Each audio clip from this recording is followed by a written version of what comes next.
Hi guys. We are still in February, and as I said, we're celebrating all kinds of different things.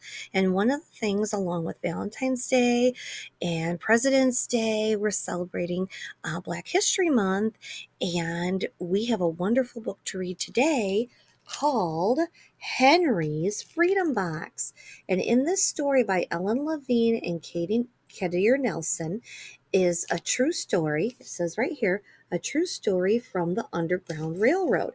And the Underground Railroad was a system that people developed way back when there was slavery, and it helped us, people who were slaves, escape to the north part of the country so they could get away and be free from being a slave in the South. And this is a true story, Henry's Freedom Box, about a man named Henry who did something absolutely spectacular to help himself journey to freedom.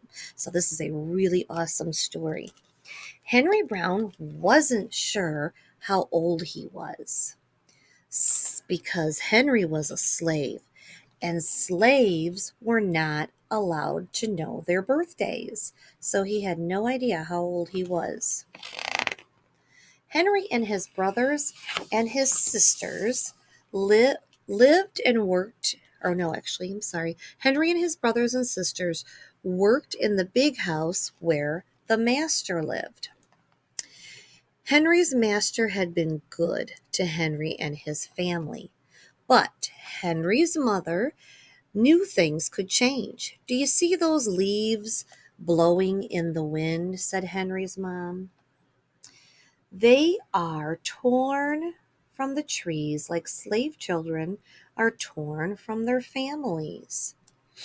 So very sad.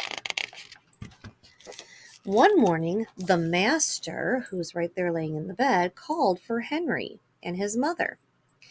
They climbed the wide staircase. The master lay in his bed with only his head above the quilt. He was very ill, and he beckoned them to come closer. Some slaves were freed by their owners, so Henry's heart beat very fast. Maybe the master would set him free. But the master said, "You are a very good worker, Henry. I am giving you to my son. You must obey him and never lie."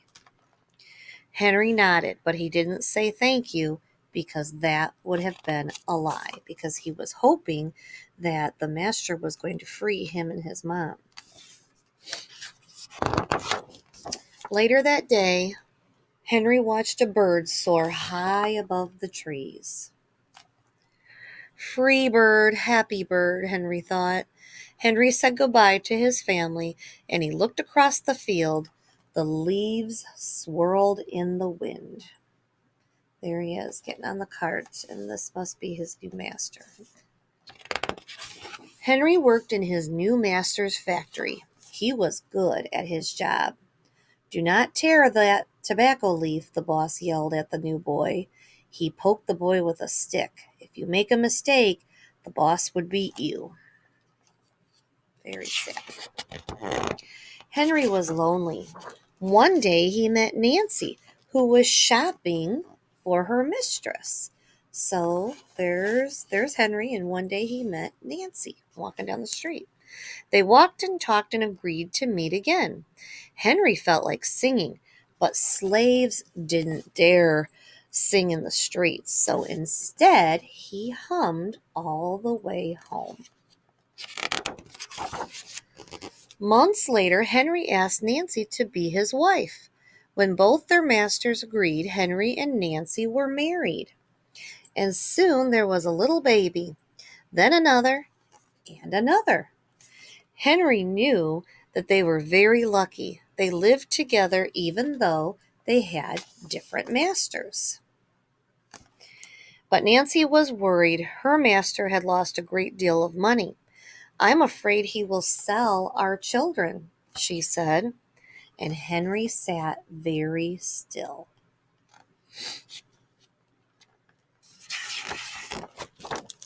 Henry worked hard all morning. He tried to forget what Nancy had said. His friend James came into the factory and he whispered in his ear, "Your wife and children were just sold at the slave market," he said. "No," cried Henry. Henry couldn't move. He couldn't think. He couldn't work. "Twist that tobacco," the boss poked Henry. Henry twisted tobacco leaves, but his heart twisted in his chest. At lunchtime, Henry rushed to the center of town. A large group of slaves was tied together. The owner shouted at them. Henry looked for his family. "Father, father!" Henry watched his children disappear down the road. Where was Nancy?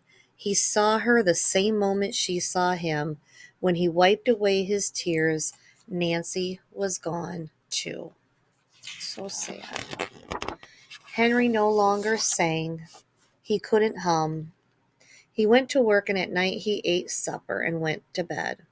Henry tried to think of happy times, but all he could see were the carts carrying away everyone he loved.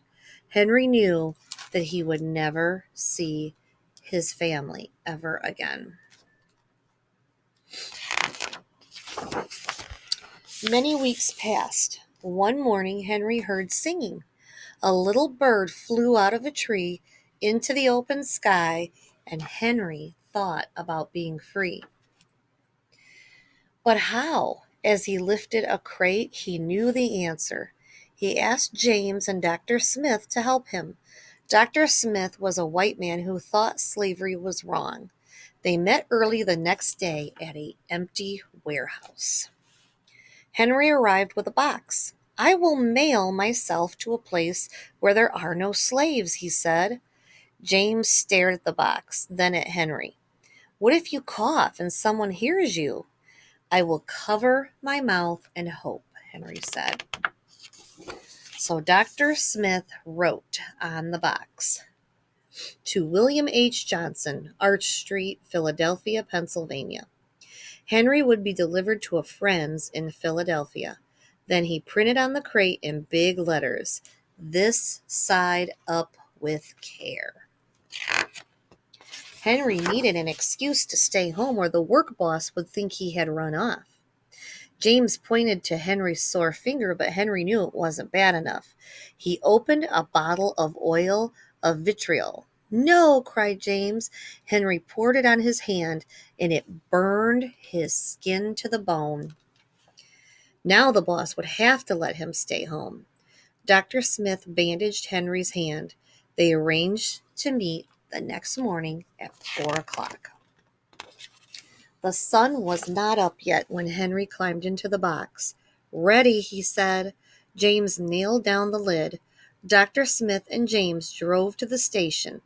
The railway clerk tipped the box over and nailed a paper to the bottom. Dr. Smith begged the clerks to be careful, but they didn't listen. They threw the box into the baggage car. Hours passed, and Henry was lifted up and thrown again. He heard waves splashing. This must be the steamboat headed for Washington, D.C. The ship rode smoothly, but Henry was still upside down. Blood rushed to his head. His face got hot. His eyes ached. He thought his head would burst. But he was afraid to move because somebody might hear him. "I'm tired of standing," someone said. "Why don't we move that box and sit on it?" said another. Henry held his breath. Could they be talking about his box? Henry was pushed, and the box scraped the deck. Now he was on his right side, now his left, and suddenly he was right side up. "What do you think is in here?" said the first man. "Mail, I guess," said the other. "I am mail," thought Henry, "but not the kind they imagined." Henry was carried off the steamboat and placed in a railroad car, this time head up, and he fell asleep to the rattling song of the train wheels. he awoke to a loud knocking. "Henry, are you all right in there?" "All right," he answered. So the cover was pried open, and Henry stretched and stood up. 4 men smiled at him.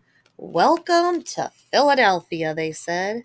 And at last Henry had a birthday. March 30th, 1849, his first day of freedom. And from that day on, he also had a middle name. Everyone called him Henry Box Brown. Wonderful. So that is a true story about a slave that sent himself in a box to Pennsylvania with the help of some friends. And that is how he escaped to freedom. And there's an author's note in the back talking about how many slaves there were at that time. So that is called Henry's Freedom Box. And that one is actually in our library. You can check that one out if you want when you guys come back to library. Okay? I hope you enjoyed that book, and maybe we'll have some more to celebrate all the fun and wonderful, meaningful events in February. Have a good day.